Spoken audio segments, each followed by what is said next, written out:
Oke, saya buka dulu. Selamat siang. Assalamualaikum warahmatullahi wabarakatuh. Waalaikumsalam warahmatullahi wabarakatuh. Terima kasih kepada Bapak Ibu sekalian atas kesabarannya menanti untuk seminar proposal kita siang hari ini. Kita cuma ada satu lagi karena mohon maaf tadi agak tertunda terkait dengan kegiatan yang lainnya. Baik, kita mulai dulu. Pak Anwar, Pak Lukman, dengar suara saya? Oke, silakan Pak Riko untuk meng-sharekan PowerPoint-nya. Oke, siap Bu.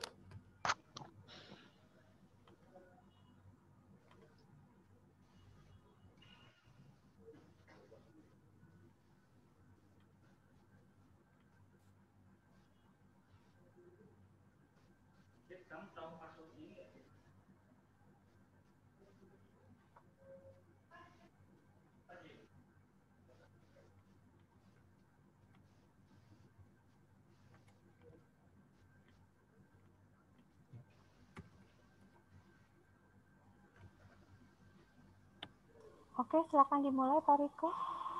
Ya Bu.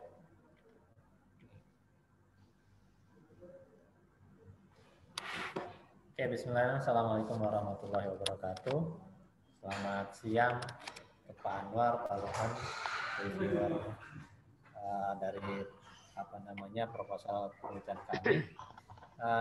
Izinkan hari ini saya ingin mempresentasikan terkait penelitian kita, yaitu terkait loyalitas mahasiswa Institut Informatika dan Bisnis Dharma Jaya. Kali ini saya bertim dengan Muhammad Saputra, dengan tim mahasiswanya adalah Hendra Desa Virgari. Latar belakang dari penelitian yang akan kami lakukan ini adalah melihat fenomena terkait adanya salah satu program dari Dharma Jaya sendiri ya, yaitu terkait bagaimana mahasiswa itu menjadi salah satu tim promosi kampus, yaitu dengan program yang namanya SGS, Student Guide Student. Di mana program ini sudah berjalan lebih dari satu dekade, yaitu tahun 2004, dan sampai saat ini pun itu sudah berjalan program tersebut. Nah, permasalahannya ketika kita melakukan observasi dari jumlah penerimaan mahasiswa baru tahun kemarin, ketika kita melihat mahasiswa yang mengikuti program SGS ini hanya berkisar 24 mahasiswa saja. Artinya kalau misalnya kita bandingkan dengan jumlah mahasiswa Dharma Jaya itu hanya sekitar 0,37% saja. Sedangkan mahasiswa kita yang aktif itu sekitar 6.400 sekian.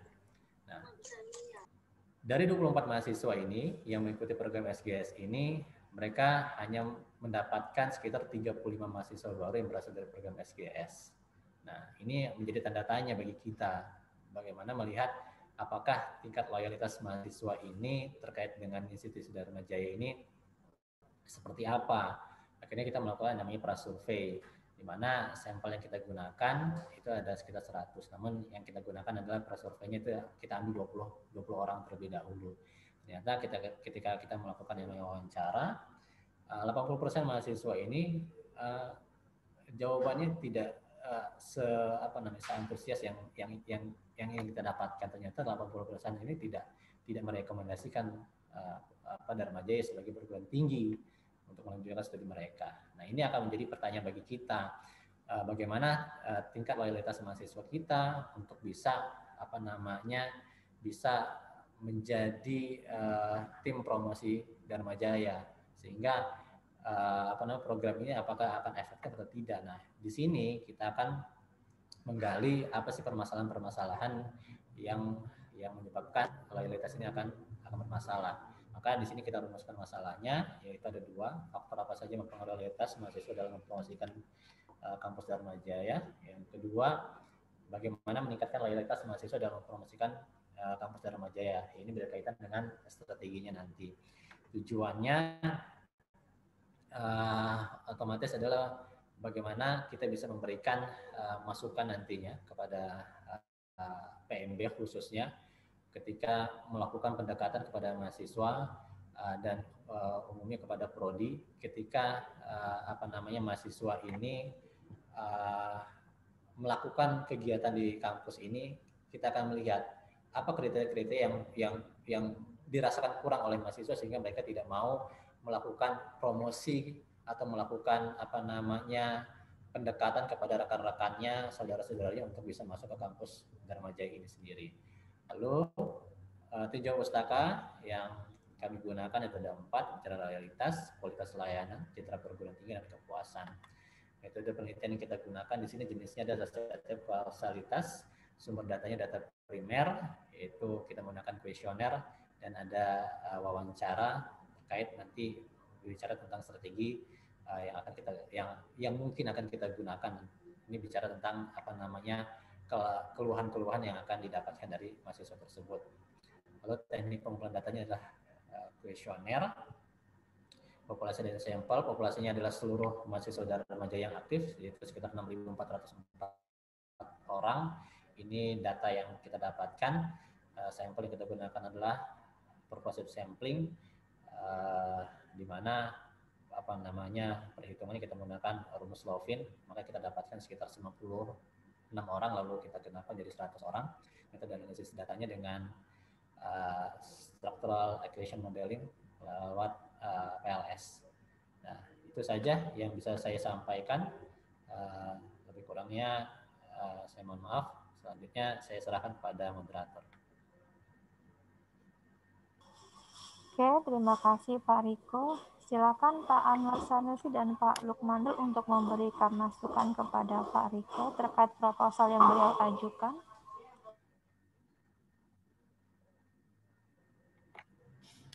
Pak Prof Anwar, silakan. Monggo Pak Anwar, Pak Lukman. Kan cepat ikan gabus ya, lebih cepat lebih bagus. Iya. Kok Reko? Iya Pak. Alhamdulillah. Boleh saya sedikit kritisi ya? Silakan Pak, saya butuh masukan Pak. Tapi kritisinya nggak usah takut, yang berkaitan dengan disiplin ilmu. Iya Pak. Riko disiplin ilmunya apa?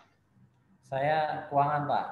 Keuangan, nah itu yang menjadi pertanyaan di situ.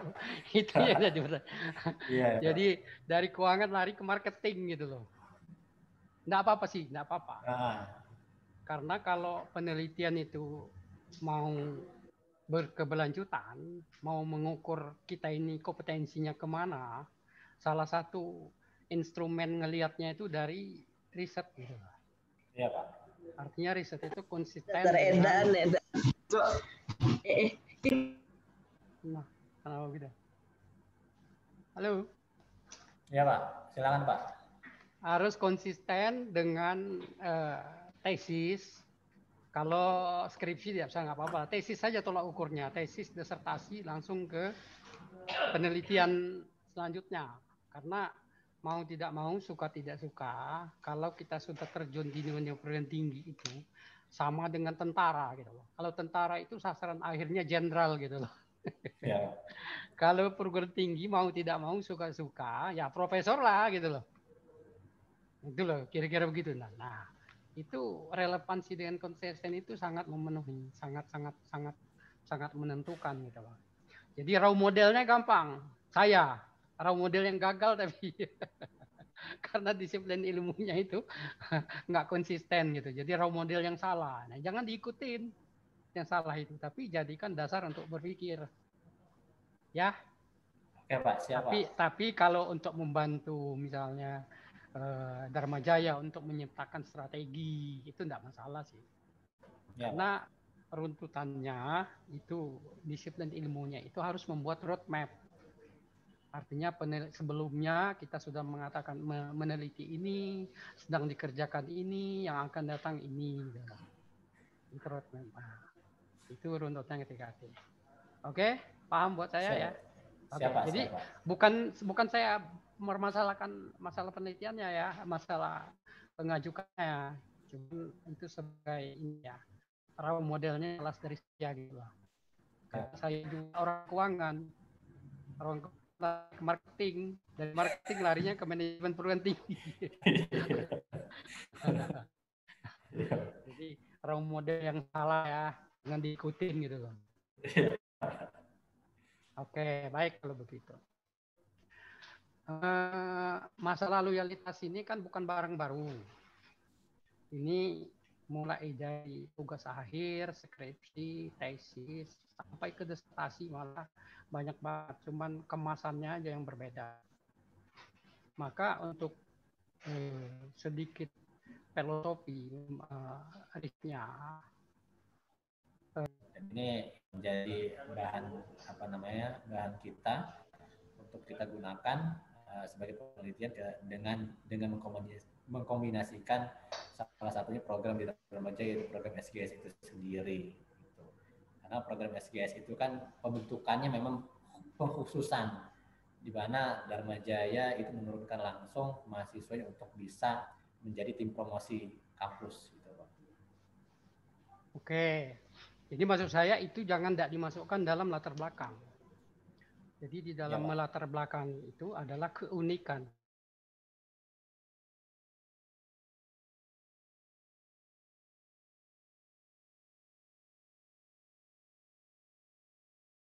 Itu ya.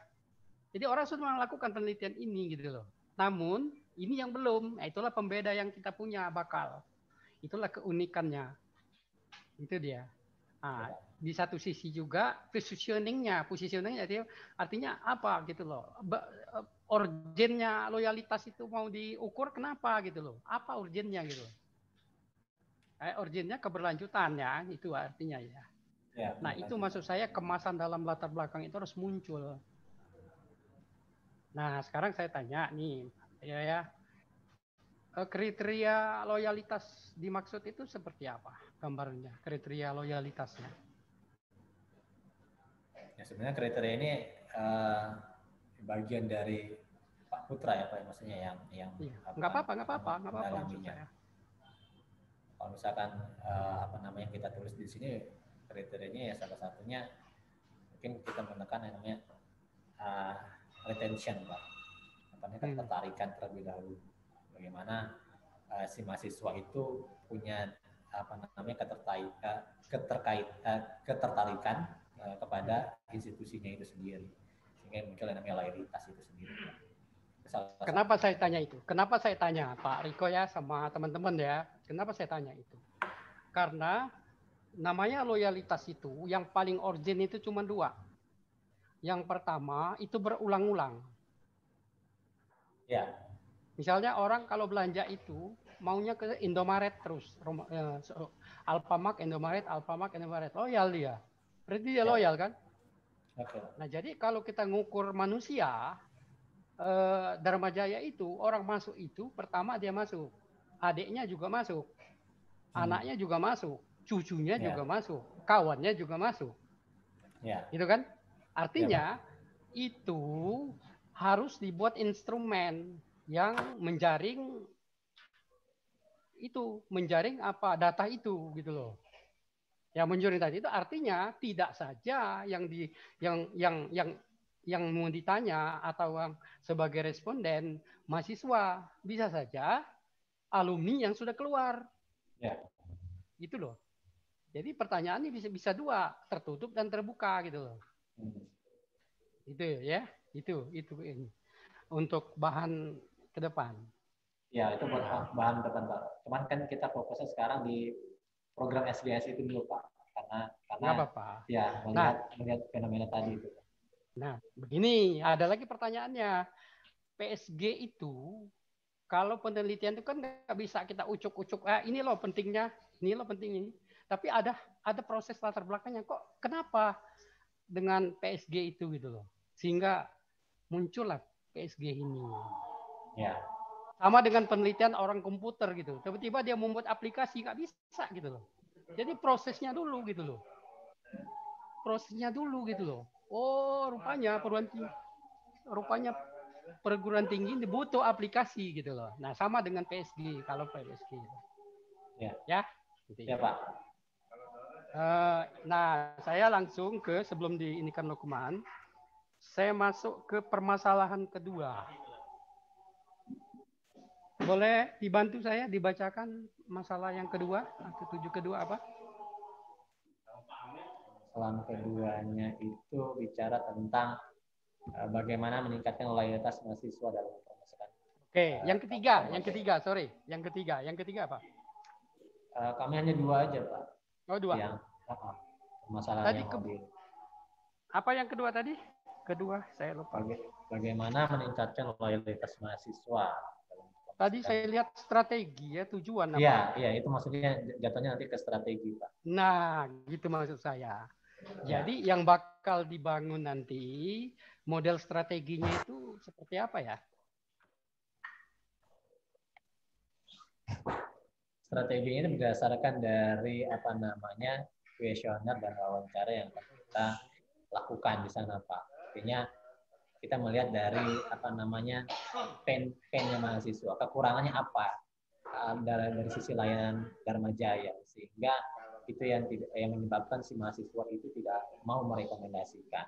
Nah, dari pain itu akan kita coba lakukan implementasinya kepada PMB untuk melakukan koordinasi dan evaluasi. Kira-kira apa yang harus kita lakukan nantinya, termasuk layanan seluruh sivitas Dharma Jaya, termasuk prodi pun itu akan ikut berkontribusi di sananya, Pak. Jadi gini Pak Riko dengan teman-teman ya, kalau kita bicara masalah strategi, itu sebetulnya cara yang paling tepat, cara yang paling baik di antara banyak pilihan. Gitu loh. Ya. Jadi pilihannya 1, 2, 3, 4 gitu loh. Nah, tapi yang paling tepat strategi yang akan kita bangun yang ini gitu loh. Misalnya promosi apa? Promosi dari melalui online misalnya. Nah, kenapa itu dibangun? Itu dasarnya dari prasurvey. Jadi explore prasurvey, ya ini yang dibutuhkan gitu loh. Itu strategi. Yang kedua, kalau kita bicara masalah tujuan dan masalah strategi, kaitannya erat dengan alat analisis. SEM. Jadi timbul pertanyaan, SEM itu untuk apa sih? Gunanya, manfaatnya apa gitu? Karena ada fit analysis, ada SEM, ada SPSS, ada conjoin lah, ada AHP, ada sebagainya macam gitu. Jadi SEM itu kaitannya ke strategi untuk apa? Salah satunya kita lihat dulu faktor-faktornya, Pak. Untuk melihat ada prediction yang akan dihadirkan pada metode tersebut. Nah, oleh sebab itu dengan menggunakan SEM itu, maksud saya kita pahami betul gitu loh. Bukan salah ya. Tapi ketepatan gitu loh. Apakah itu tepat gitu loh menggunakan SEM itu? Gitu loh. Karena SEM itu dia itu kan akan mengukur apa ya kalau nggak kelihatan nanti istilahnya kalau itu yang nggak kelihatan tapi bisa dilihat gitu loh. Kalau yang lain bisa gitu loh. Visible. Bukan. Kalau PKI itu apa istilahnya nggak kelihatan tapi ada gitu loh. Apa ya? Iya ada itu SEM itu sebetulnya itu. Itu maknanya sebetulnya. Yang nggak kelihatan tapi ada. Itu gunanya sebetulnya. Aduh saya malum lah udah faktor U jadi lupanya banyak. Tapi maksudnya begitu loh. Iya Pak. Jadi, nah itu akan didapat faktor X yang nggak kelihatan itu bisa diukur dengan SEM itu. Gitu loh. Aduh lah di ujung lidah ya Allah apa ya doa bantu saya ya Pak. Woi Lukman bantu dulu Man. Ada Pak Lukman dah. Pak Lukman. Pak Lukman. Halo, nggak dengar dia ya. Atau ada Putra. Bentar lagi ini. Man, tolong bantu dulu aku lupa yang nggak kelihatan tapi ada itu yang diukur oleh SEM itu. Masih ingat nggak? Ya. Dia tuh kan nggak kelihatan, dia cabang-cabangnya itu kan nggak ini, tapi dia muncul pada saat masuk program SEM itu. Indikatornya. Memperlihat pengaruh langsung dan tidak langsung, Pak. Enggak, itu fit analisis, bukan SEM. SEM juga bisa, Pak, pakai itu, Pak. Boleh, bisa. pokoknya itulah laten, alhamdulillah itu. Nah, itu yang laten itu gitu loh. Bahaya laten ya. Iya, bahaya laten itu kan nggak kelihatan tapi ada gitu. Nah, itulah SEM itu gitu loh. Jadi loyal itu, yang latennya itu yang diukur oleh SEM itu. Ya kan? Nah, itu di program akan muncul dia itu, makanya banyak cacing-cacing itu. Nah, jadi kita menggunakan itu benar-benar harus apa ya? Pas gitu loh. Untuk melihat itu. Nah, sekarang saya bingung, nggak ada lagi mau ditanya. Jadi, tapi itulah sistemnya. Oke, untuk ininya saya kembalikan ke moderator aja. Ya, itulah yang gambaran dari saya sebagai mereka. Tapi bukan menggurui Riko ya. Nggak apa-apa. Bukan memang guru, tapi kita sedikit share pengalaman sama pemikiran gitu loh. Ya. Terima kasih Pak dari saya untuk sementara atau terakhir. Oke, Bu Yul. Silakan Bu Yul. Oke, terima kasih Pak Anwar atas masukannya untuk usulan proposalnya Pak Riko. Silakan Pak Lukmanul untuk memberikan masukan kepada Pak Riko. Iya, Assalamualaikum warahmatullahi wabarakatuh. Waalaikumsalam warahmatullahi wabarakatuh. Alhamdulillahirabbil alamin. Syukur kepada Allah di mana pada sore hari ini ya kan sudah makan, udah kenyang, ngantuknya luar biasa ya kan. Terasa ya kan. Kalau kita siap ya kan, udah dimarah oleh Bu Yul gitu aja main-main ya kan. Gitu. Ya Pak Riko ya? Iya, ya kan? Itu. Jadi bismillahirrahmanirrahim ya. Kita lanjutin aja ya, Pak Riko. Jadi ceritanya ini kita bukan mencari kesalahan, mencari kelemahan, tapi kita mencari solusi yang terbaik untuk penelitian kita yang mungkin paling besar kontribusikan untuk lembaga kita. Itu yang paling utama. Ya, tak kalah penting lagi adalah kontribusi untuk masyarakat, ya kan? Di mana ya kan dalam kondisi ini memang sangat menarik sekali loh, ya kan? Menarik sekali ini loyalitas mahasiswa di Pelita Jaya. Ternyata ya referensi yang saudara Riko dan Putra itu yang ambil udah bagus ya. Tapi ada kebaruan yang lebih baru lagi ya sebetulnya yang bisa diambil ya kan? Ya, ada yang 2020, 2019 ya kan, 2018. Seperti misalnya ini ada nih ya kan, important of customer communication for customer success ya kan, itu yang 2000 ya kan. Ada lagi ya kan, ini ada lagi juga ya kan, yang judulnya nggak kalah bagus dan memang ranahnya masuk yang seperti yang diinginkan gitu ya. Student loyalty in higher education, the mediation effect, objectivation, trust, commitment on student loyalty to mengajar. Nah ini udah pas benar gitu loh, ya kan. Jadi yang mendekati ya kan referensi, saya pikir ini luar biasa ini, ya kan. Sudah ada ya kan yang mereka gunakan SEM ya kan seperti tadi kata Pak Anwar yang pakai laten dan seterusnya ya kan. Kemudian ya kan sudah kita bisa prediksi maunya kemana. Ini ya, maunya kemana, arahnya itu mau kemana, dibawa kemana. Yang ingin kita harapkan adalah, ya kan, apa yang harus dilakukan mahasiswa tersebut dengan, ya kan, student get student itu, ya, strategi apa yang paling kena, gitu loh, yang nembak dar, gitu, paling banyak. Itu yang harus kita pikirkan. Tapi kalau yang secara umum banyak sudah, ya kan. Nah ini kekhususan yang kita punya itu.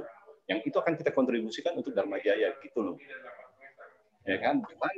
Di mana level-level ya kan yang sejajaran kita seperti tetangga kita sebelah, kiri, kanan dan depan itu luar biasa loh, belakang kita ya kan.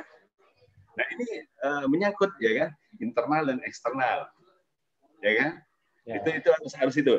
Nanti saya catatkan juga ya referensi yang mungkin bisa jadi rujukan ya kan. Itu yang harapan saya. Itu yang terpenting sekali adalah itu ya, dengan kita mengadakan penelitian ini harapannya itu ya kan kita bisa memberikan kepada Dharma Jaya ya, sebagai alma mater kita, sebagai lembaga kita ya kan.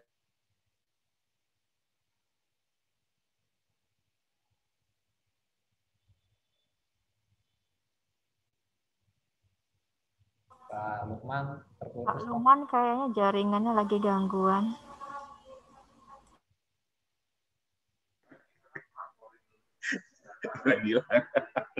Dari mana Pak menghilang tiba-tiba?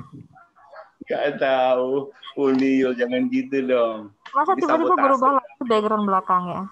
Ini sabotase namanya itu. Oke, silakan Pak, silakan. Oke, jadi itu ya Pak. Ya, Eko, Ya, betul ya. Jadi gitu loh. Yang harus kita cari itu gitu. Kalau yang umum sama banyak nggak usah ya. Tapi yang kita akan berikan kepada mahasiswa. Ini loh strategi yang harus kamu lakukan. Kalian lakukan itu loh. Dengan menghadapi ya kan persaingan baik dari internal maupun eksternal, lingkungan sekitaran maupun di luarnya ya, apalagi yang besarnya. Itu yang harus kita perhatikan ya dalam masa kondisi ini. Ini yang terpenting sekali. Yang kedua adalah rumusan masalahnya ya. Rumusan masalahnya sepertinya mungkin ya kan agak seperti kata Pak Anwar tadi ya kan, yang laten dari ya kan. Ini menarik loh, laten bahasa laten Pak Anwar tadi itu ya. Karena apa ya? Di sini sudah dijelaskan ya kan. Nantinya ya kan. Nantinya efek dari mediasi semua kunci variabel loyalitas ini seperti trust ya kan. Kemudian kepuasan, komitmen, kemudian kualitas. Ini nanti muncul laten loyalitas siswa itu. Latennya si mahasiswa Bidharma Jaya itu. Nah ini harus dikunci dulu, bro. Ya. Harus dikunci. Ini yang kita coba cari ini. Ya. Kuncinya di situ ya. Nah, laten itu ya intinya nanti ya membawahi dari kecerdasan emosional. Itu loh, kecerdasan emosional. Nah, bagaimana kita menggridkan si mahasiswa itu loh. Ini harus juga bisa dipahami gitu. Bagaimana ukurannya. Kemudian ya, di kita tadi di proposal kita itu ada suatu kelemahan. Kalau kita mengukur suatu kelemahan itu alat ukurnya ya, indikatornya sudah ada menurut si ahli. Kemudian ukurannya ya kan. Kalau kita mengukur panjang itu apa misalnya, mengukur berat itu apa gitu, ya kan? Harus jelas dan pas gitu. Kenapa? Jangan sampai nanti ya membingungkan, kemudian nggak jelas, ya kan? Finalnya itu nggak jelas gitu loh. Mau kemana? Kalau kita bawa kemana nanti ujung-ujungnya kan? Padahal kita mau arahnya tadi itu mengharapkan dengan ya kan, student itu supaya bisa menemukan ya kan cara ya kan strategi yang dilakukan mahasiswa itu untuk mendapatkan si mahasiswa itu lebih banyak lagi dari hal-hal sebelumnya. Ya. Itu ya kan. Oke. Nah, kemudian itu yang harus kita juga paham juga manfaatnya tadi kan tidak hanya di khususnya untuk masyarakat ya, tapi juga yang terkait penting juga untuk lembaga kita. Kemudian si penulis sendiri dalam hal ini seperti Riko dan Putra ya, kemudian variabelnya tadi, temuan variabel yang baru bakal muncul ini, nah ini disiapkan loh, ini disiapkan variabel temuannya ini, kemudian kontribusi juga terhadap si pembaca dengan bahasa yang paling sederhana. Kata Prof. Sulastri itu, penelitian yang bagus adalah penelitian ya kan sederhana namun kompleks. Cakep bahasanya itu. Itu di garis bawahnya seperti itu. Jadi nggak usah kita terlalu itu wah gitu ya, tapi sederhana namun kompleks dan orang bisa memahami gitu loh. Ya. Gitu. Nah, kecerdasan emosional itu harus ada di dalam itu. Ya kan? Dengan kondisi pandemi sekarang, dengan kondisi keuangan sekarang, itu luar biasa ya kan, kita mau menarik seorang itu. Jadi tugas mahasiswa dan student itu nggak ringan. Nah ini harus dicari betul, ya. Oke.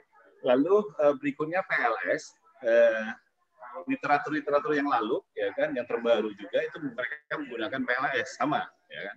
Nanti tolong disebutkan apa perbedaan PLS yang kita gunakan dan PLS yang mereka sudah gunakan. Di sisi mana? Ingin melihat, ya kan, sisi keunggulannya. Dengan loyalitas sama penelitian yang sama dengan judul yang sama, kita punya PLS juga, oke lah, kita punya PLS. PLS kita apa sih yang mau kita dobrak dengan PLS kita ini? gitu. Oke ya, oke ya.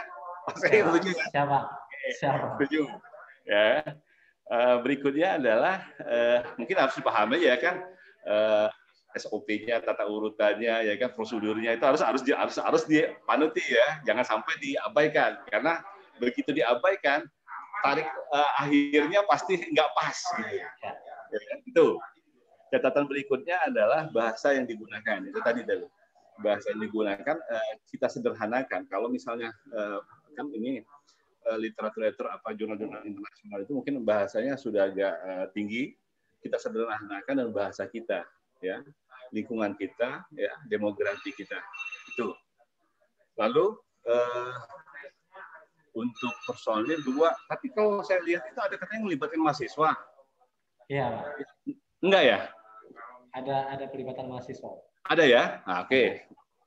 Kalau melibatkan mahasiswa, oke, sip. Ya. Oke, luarannya. Nah, ini luarannya. Janjinya apa nih kira-kira untuk Dharma Jaya luarannya? Yang pasti penerbitan jurnal terakreditasi. Iya. Yang kita siapkan sih ada jurnal di bulan Juli nanti, Pak, jurnal Poli Batam. Itu udah masuk SIMPA 5. Iya. SIMPA 5. Nah, dan kalau misalkan sempat, kita bisa masuk ke prosedur. Oh, gitu ya. Sempat lah ya. Oke. Oke. Kalau tembus insya Allah kita kalau tembus ya. kita siapkan, Pak. Janji ya. Kita janji, Pak. Iya, oke. Ya, tolong lagi ya. Tolong dipertajam lagi. Kemudian apa tuh kita arah ya. Hulunya itu udah tahu kan? Catatan hulunya ya kan? Oke, udah bocoran.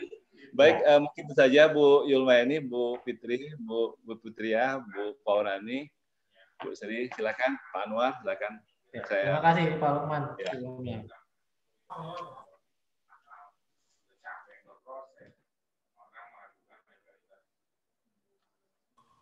Oke, terima kasih Pak Lukmanul. Untuk Pak Anwar katanya tidak ada tambahan. Banyak sekali masukannya Pak Riko, luar biasa. Karena di sini untuk penelitian itu ada 2 kata kunci yang bisa saya garis bawahi, yaitu memiliki kontribusi bagi tempat kita melakukan penelitiannya dengan ada novelty-nya, keterbaruannya itu dalam hal apa. Baik, terima kasih. Ini mungkin presentasi kita yang terakhir di penghujung dan penutup Pak Riko.